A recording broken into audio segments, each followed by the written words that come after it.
Now, there are three ways God delivers target. There are three ways he delivers target. Sometimes he delivers it in their heart. Not many people may know. But as far as he's concerned, there is no reversing of it anymore. Some other time, he allows it to just peep out a little.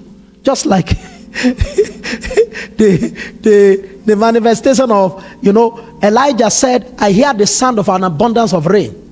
All right? He said, I have an expectation that it's going to rain. Then he went to the Mount Carmel with desperation. Put his head between his knees. He was so desperate that he has to ask his servant, God be watching. And then when God will bring the manifestation, it was a cloud like a man's hand. Now, see, I'm a son of a farmer, of a late farmer. And I know when it was going to rain and when it was going to be sunny. Like Jesus was telling them, when the cloud, how the cloud is, when it's going to rain tomorrow. He said you cannot calculate, you cannot discern the sign of the Son of Man. I know what Jesus was talking about, because we used to dry things, and we know when rain is coming miles away, we can see it. We start gathering all our stuff. And if it is that we need rain for land, we know. There is no rain that starts with the cloud like a man's hand. No. There'll be a cluster of dark cloud. It could be far off. It could be near. It could be on top of you. But a cluster, of clouds, of dark cloud. A cluster. So you know that the rains have gathered. Some other time it could gather and we could see it moving off to another place. We could see it. It could be moving. And we say it's not going to rain it here. It's raining it in the other village. we can see it. But you see, sometimes God starts something with just a peep. And some other time is a deluge. Sometimes it's totally hidden and silent, but they have dealt with the issue, and the issue is gone. Somebody could be healed of cancer and does not know it. Only that he just discovered that in the last few days, he has not taken chemotherapy, he has not taken anything, and is not feeling sick. There was a particular woman like that. As a matter of fact, the mother of Joel Austin, the wife of John Austin. John Austin was our own pastor. Joel Austin is his son. We didn't know him. He was at the studio that time. We didn't know him.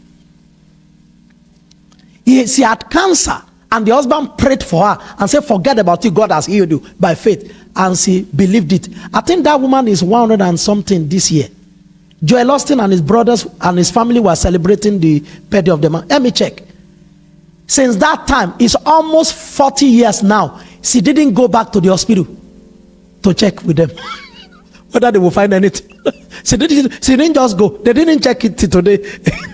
About 40 years. You can find the story. The husband just prayed for us. He just believed. God just did it. And there is no, There are some things God will do with a peep. There will be a peep. But there are some things, because the ways of God cannot be totally fathomed. The ways of God cannot be totally comprehended. Why? Because God is new every morning. Great is his faithfulness.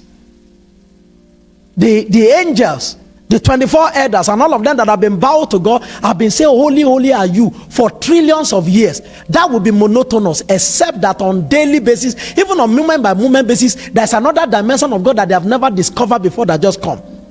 Because God is multifaceted.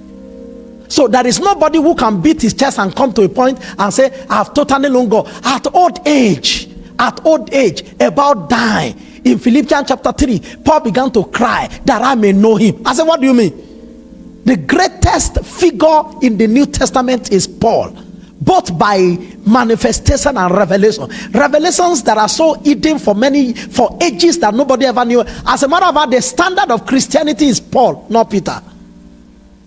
The power of Christianity is Peter. The standard of Christianity is Paul. Paul got to a point where he began to say, according to my gospel. And it is that gospel we are following now. He explored many dimensions. He knew God so well. He knew.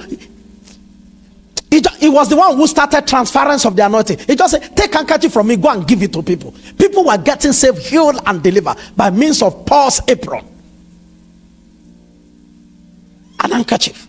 But he got to a point, he said that I may know him, and the power of his resurrection and the fellowship of his offering, being made conformable of his death. Nobody, not even Moses, When you think you have known God to a point that this is the way God will do, that's the reason why one of the things I do to myself now, I just empty myself all the time. That's the reason why I see you cannot totally figure out anybody. Just live in love with people. You cannot totally figure out any human being because you don't know what they are dealing with God about. You cannot totally figure out. Don't write anybody off or totally figure them out because of what you can see. No. Just like God is infinite, humans are infinite. God is infinite, humans, because we have eternity in our heart. God has put eternity in the heart of man. We are also infinite. And I pray this year, in any way that people are put you in a corner, God will take you out of that corner. It is humans, naturally human, to put people in a corner.